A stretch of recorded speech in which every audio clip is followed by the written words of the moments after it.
Good morning all. आज मैं लेकर के आया हूँ क्लास 10th के बिहार बोर्ड के खूबसूरत सी कविता poem first God made the country by William Cowper. First of all we have to study about William Cowper, about the poet. आपके स्क्रीन पे है विलियम काउपर के बारे में। William Cowper 1731 to 1800 may be said to be giving in his poems a foretaste of the poetry of Wordsworth. There is in his works the same deep respect for the rural life, the common people, and the lovely, quiet landscape. Like Wordsworth, again, he did not hesitate in giving clear-cut opinion about the issues of time. Line by line इसके अर्थ को हम समझेंगे। William Cowper को उनकी कविताओं में Wordsworth की कविता का अग्रदूत कहा जा सकता है। यानी इनकी जो कविताएं हैं वो विलियम वर्ड्सवर्थ की कविताओं के अनुरूप हैं, उसी के समान है। जैसे विलियम वर्ड्सवर्थ नेचर पोएट थे, प्राकृतिक कवि थे, यानी प्रकृति के बारे में लिखने वाले कवि। उसी तरह से विलियम वर्ड्सवर्थ से पहले विलियम काउपर ने इनके बारे में लिखा है।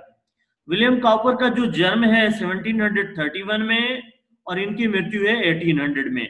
आगे के लाइन में कहा गया है कि उनकी रचनाओं में ग्रामीण जीवन, आम लोगों और प्यारे शांत परिदृश्य के लिए समान सम्मान है।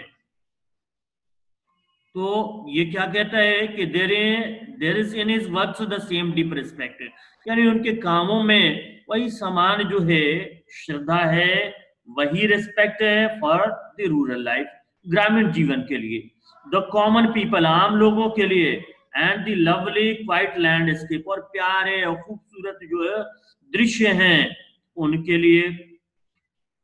आगे कहते हैं कि like Wordsworth again he did not hesitate in giving clear cut opinion about the issues of his time. Wordsworth की तरह, वर्ड्सवर्थ की भांति फिर से वो अपने समय के मुद्दों के बारे में स्पष्ट राय देने से संकोच नहीं करते थे। यानी उन्होंने एकदम स्पष्ट लिखा है जो अपने समय के समकालीन जो काम थे, समकालीन जो मुद्दे थे, उन पे उन्होंने अपनी बात कही है। अब आप देखोगे आगे के लाइन में आपके स्क्रीन पे है, it is a paradox that the poets and dramatists who lived in cities or state capital have written powerfully about the beauty of the rural life.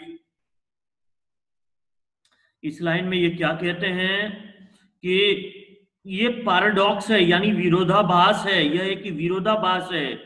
जो कवि और नाटककार शहरों या राज्यों की राजधानियों में रहते थे, यानी स्टेट कैपिटल्स में रहते थे, उन्होंने ग्रामीण जीवन की सुंदरता के बारे में शक्तिशाली रूप से लिखा है। ये पैराडॉक्स की बात है। विलियम काउपर और विलियम वर्ड्सवर्थ ये शहरों में रहने वाले, और इन्होंने बहुत शक्तिशाली ढंग से ग्रामीण जीवन के बारे में लिखा है। आगे के लाइन के में वो क्या कहते हैं आपके स्क्रीन पे है, the simplicity of the common villages engaged in humble professions, the abundance of natural life in the flora and the fauna, and the peaceful living that together make have always inspired poets to write on the life in the countryside. इस line में क्या कहते हैं, तो कहते हैं कि विनम्र व्यवसायों में लगे आम ग्रामीणों की सादगी, यानी ये विनम्र व्यवसाय है, जो खेती करते हैं, जो छोटे छोटे काम करते हैं, मजदूरी करते हैं, ये विनम्र व्यवसाय है। इसमें लगे आम ग्रामीणों की सादगी, वनस्पतियों और जीव जंतुओं में, यहाँ एक वर्ड है फ्लोरा, फ्लोरा का मतलब होता है वनस्पतियों, फ्लोरा का मतलब वनस्पतियां, और फाउना यानी जीव जंतु में प्राकृतिक जीवन की प्रचुरता और शांतिपूर्ण जीवन शैली ने मिलकर कवियों को हमेशा ग्रामीण क्षेत्र में जो विद्यमान जीवन है उस पर लिखने के लिए प्रेरित किया। यह वर्ड है कंट्री साइड। कंट्री साइड का मतलब है ग्रामीण क्षेत्र, उसमें रहने वाली जो जीवन है, जो ग्रामीण है, उनके जीवन के बारे में कवियों को लिखने के लिए प्रेरित किया है। आगे के लाइन में कहा गया है, Cowper's poem is a classical example of this kind of writing. The first line of the poem, God made the country and man made the town, fully sums up the creation of countryside and the evolution of towns. ये कहते हैं कि Cowper's poem in classical example, Cowper की कविता लेखन का एक उत्कृष्ट उदाहरण है। ये क्या है? एक उत्कृष्ट, एक कलात्मक उदाहरण है। और the first line of the poem, पहली जो लाइन है कविता के, God made the country and man made the town, ईश्वर ने गांव अर्थात देहात बनाया और मनुष्य ने शहर बनाया। Truly sums up the creation of countryside, सही मायने में ग्रामीण इलाकों के निर्माण और शहरों के विकास के बारे में बताता है। It truly sums up the creation of the countryside and the evolution of towns. ये सही, एकदम सही अनुरूप ग्रामीण इलाकों का निर्माण। जैसे ग्रामीण इलाके में पहले मनुष्य कहाँ बसते थे? ग्रामीण में, बाद में धीरे धीरे शहरों का विकास हुआ।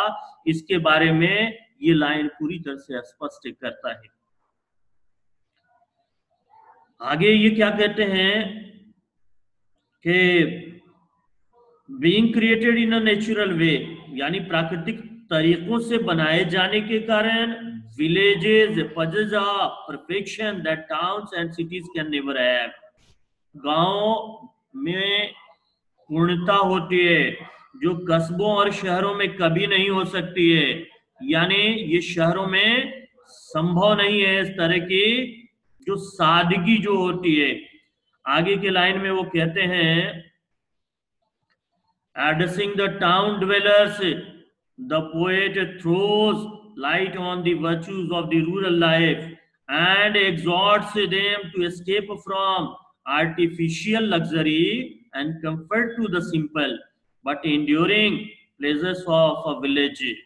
Addressing the town dwellers, town dwellers का मतलब है शहरों में निवास करने वाले, तो उनको संबोधित करते हुए the poet throws light, ये जो कवि है वो प्रकाश डालता है on the virtues of the rural life, ग्रामीण जीवन के गुणों पे प्रकाश डालता है, उसकी जो खासियत है उस पे प्रकाश डालता है।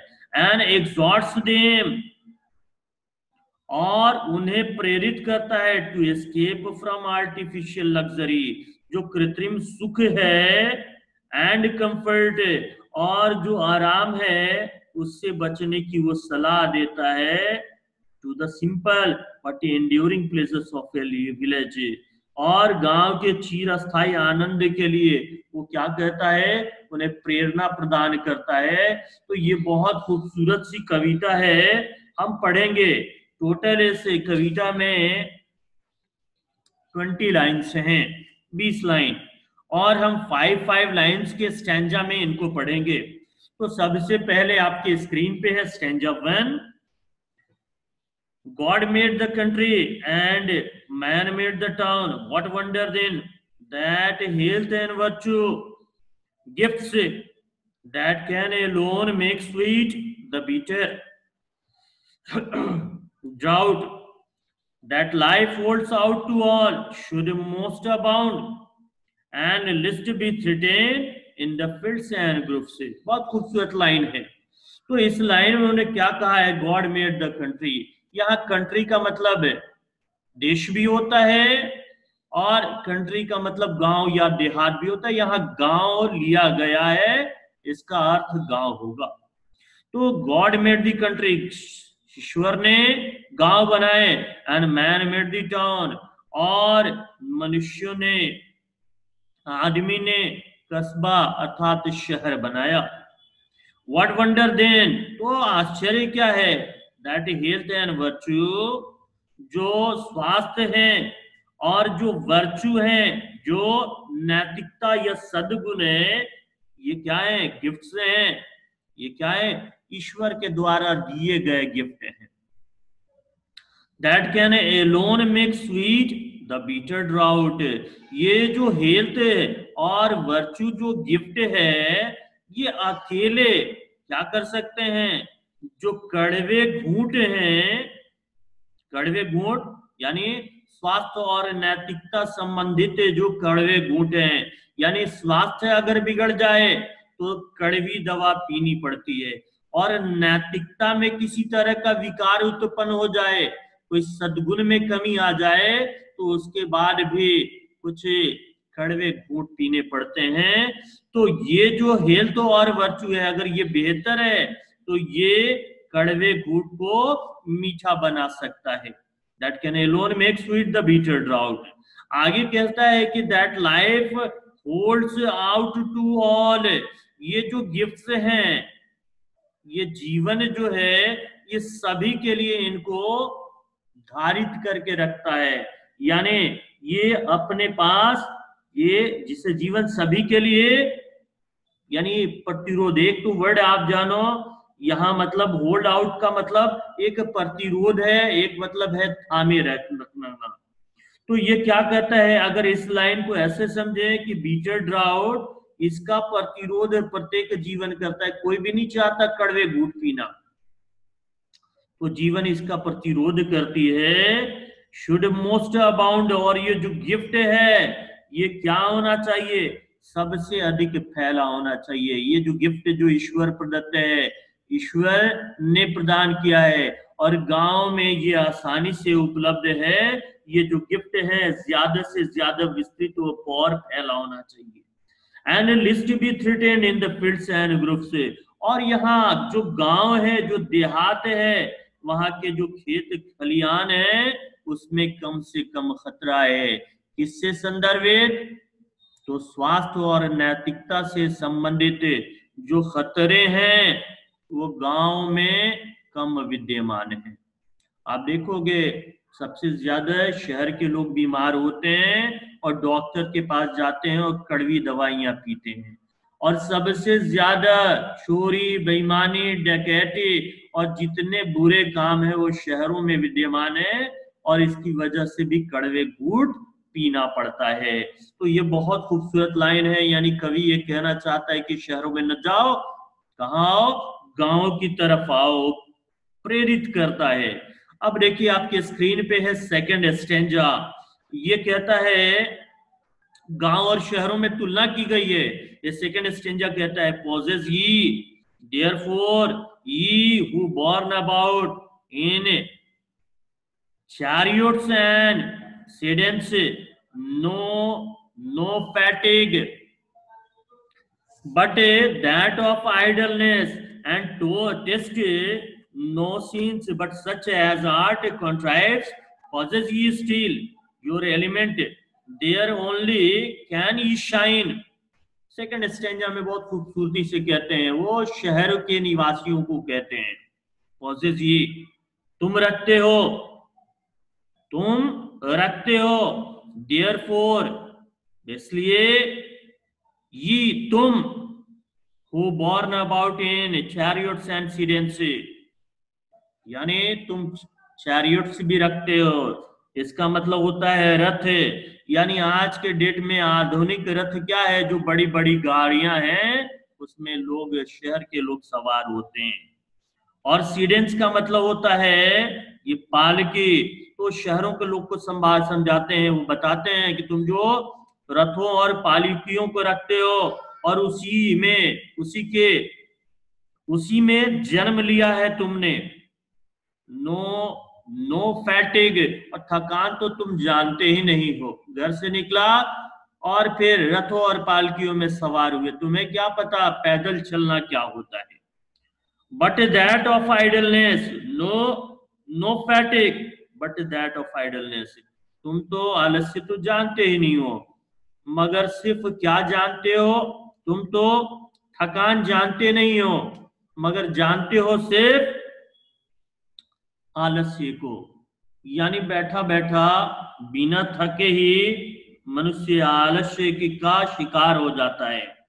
शहर के लोगों ने कहा इन्होंने कि तुम सिवाय आलस्य के कुछ नहीं जानते हो, एंड टेस्ट नो सीन्स, और तुमने तो कोई दृश्य का मजा भी नहीं लिया, तुम्हें दृश्य का, प्राकृतिक दृश्य का कोई अनुभव ही नहीं है।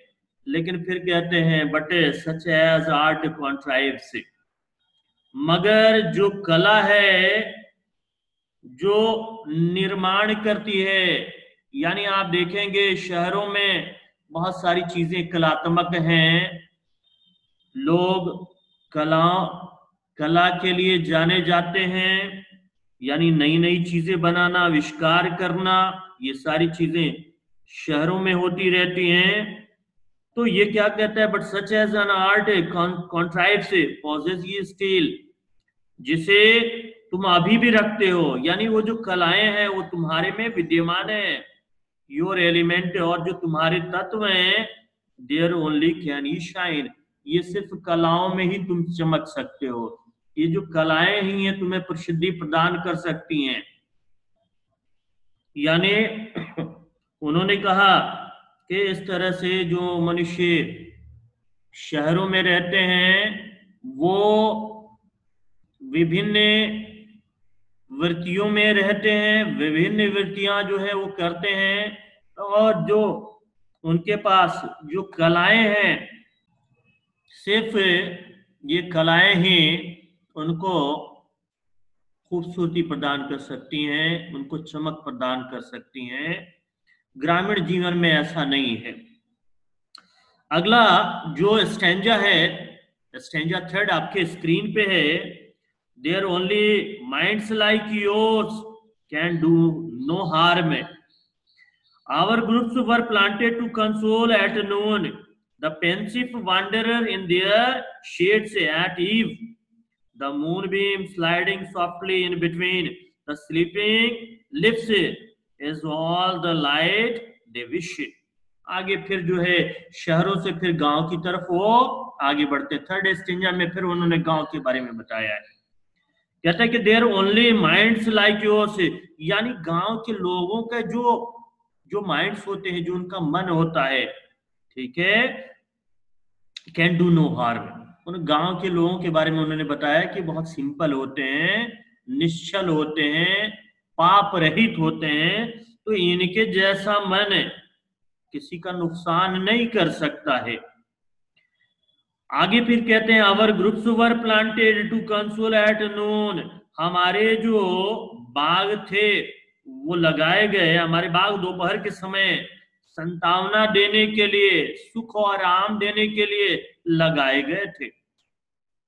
यानी गांव में क्या है, बाग बागीचे हैं जिसमें दोपहर के समय लोग जा करके आराम कर सकते हैं। तो ये यहाँ पे उन्होंने खूबसूरती गांव की बताई है कि गांव में बाग लगे हुए हैं, और ये किसी भी प्रकार के लोग हैं, दुखी हैं, सुखी हैं, हर तरह के लोग इसके नीचे गांव में बाग में आकर के आराम करते हैं। कहता है our groups were planted to console at noon the pensive wanderer in their shade से, वो कहते कि हमारे बाग दोपहर के समय संतावना देने के लिए लगाए थे। किससे लगाए गए थे, किसके लिए लगाए थे, तो द पेंसिव वांडरर, इसका मतलब है विषादग्रस्त घुमक्कड़ों के लिए, जो दुख में या उदास जो घुमक्कड़ हैं उनको आराम देने के लिए लगाए गए थे इन देयर शेड्स, उनकी छांव में। और फिर शाम क्या उन्होंने व्याख्या की कि शाम कैसी होती है गांव की, at eve the moon beam, शाम के समय चांदनी यानी चंद्रमा का प्रकाश sliding softly in between the sleeping lips, सोते हुए पत्तों के बीच धीरे धीरे फिसलता है, यानी उनके बीच से प्रकाश छन छन के आती है। Is all the light they wish, ये गांव के लोग जितना प्रकाश चाहते हैं, ये चांदनी उनके लिए पर्याप्त होती है। यानी कि गांव के लोग इस चांदनी से खुश होते हैं और ये चांदनी उनके लिए पर्याप्त है, काफी है। आगे कहते हैं चौथे स्टैंजा में कि बर्ड्स वार्बलिंग ऑल द म्यूजिक। अब फिर से कंपैरिजन करते हैं शहर और गांव के बीच। एक तरफ उन्होंने गांव के बारे में बताया, फिर शहर के बारे में। बर्ड्स वार्बलिंग ऑल द म्यूजिक्स, ये कहते हैं कि गांव में जो पंछी हैं वो हर तरह के गीत संगीत गाते हैं, यानी उनका गीत और संगीत गांव के लिए काफी है। We can spare the splendour of your lamps, और वो कह सकते हैं कि हम तुम्हारी ये जो शानो शौकत वाले दीप हैं, शोभा है, इनको छोड़ सकते हैं। हमारी ये चांदनी काफी है और आपके ये जो लाइट्स हैं, जो मॉडर्न लाइट्स हैं, वो आपके लिए बेहतर हैं, गांव के लोगों के लिए वो बेहतर नहीं है। वो कहते हैं कि हम उनको बख्श सकते हैं, हम उनको छोड़ सकते हैं, उनका हम परित्याग करते हैं। स्पेयर का मतलब है उसे छोड़ देना, अतिरिक्त कर देना।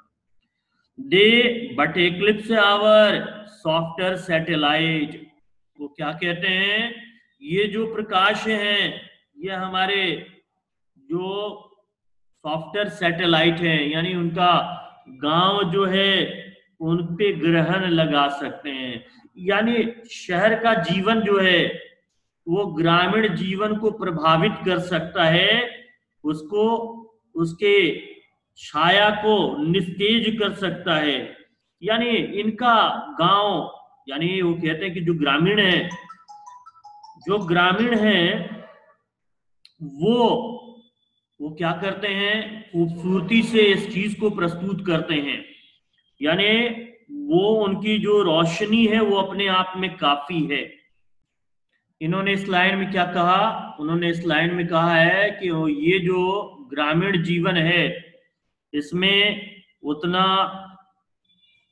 प्रकाश की जरूरत नहीं है, वो चांदनी से संतुष्ट हैं, मगर हो सकता है कि गांव के जो सीधे साधे लोग हैं उनके सीधेपन को खतरा पैदा हो सकता है। किसके जरिए से, शहर के जरिए से। ये जो शहर हैं वो एक्लिप्स हो सकते हैं, यानी प्रभावित कर सकते हैं ग्रामीण जीवन को। आए कहते हैं कि your songs confound our more harmonious note से। अब ये कहते हैं कि आपके जो गीत हैं, ये जो शोर शराबा वाला गीत है वो हक्का बक्का कर सकता है, हक पर्व कर सकता है आवर मोर हार्मोनियस नोट से। हमारे जो अधिक सुव्यवस्थित सुर हैं, जो हम आराम से जिस चीजों को गाते हैं वो, ठीक है, उनको प्रभावित कर सकते हैं। यानी आपके संगीत अलग, गांव का संगीत अलग, तो आपके संगीत से हमारा संगीत प्रभावित हो सकता है। द थ्रश डिपार्ट से, ये कहते हैं कि थ्रश के एक गीत गाने वाला पंछी है जिसका नाम सारिका है, वो द थ्रश डिपार्ट से, वो भी प्रस्थान करती है। यानी आपके गीत को सुन कर करके ये भी प्रस्थान कर जाती है। स्केर्ड, भयभीत, डरी हुई। And the offended Nightingale is mute, और अप्रसन्न यानी नाखुश बुलबुल जो है वो भी मौन हो जाती है। यानी शहर जो है वो गांव को नुकसान पहुंचा सकता है, इस लाइन में उन्होंने क्लियर कट कहा है। यानी शहर और गांव दोनों में उन्होंने भिन्नता की है और ये बताया है कि गांव कहीं ज्यादा बेहतर है शहरों से। तो ये खूबसूरत सी कविता आपके लिए थी। अगर आपको पसंद आए तो अपने दोस्तों के बीच शेयर कीजिएगा, इसे जरूर लाइक कीजिएगा। अगर चैनल को आपने सब्सक्राइब नहीं किया है तो चैनल को जरूर सब्सक्राइब करें और कमेंट बॉक्स में जरूर कमेंट करें। अगर आपको कुछ और नया चाहिए तो वो भी बताएं। पूरा का पूरा वीडियो जरूर देखें। Thank you and have a nice day.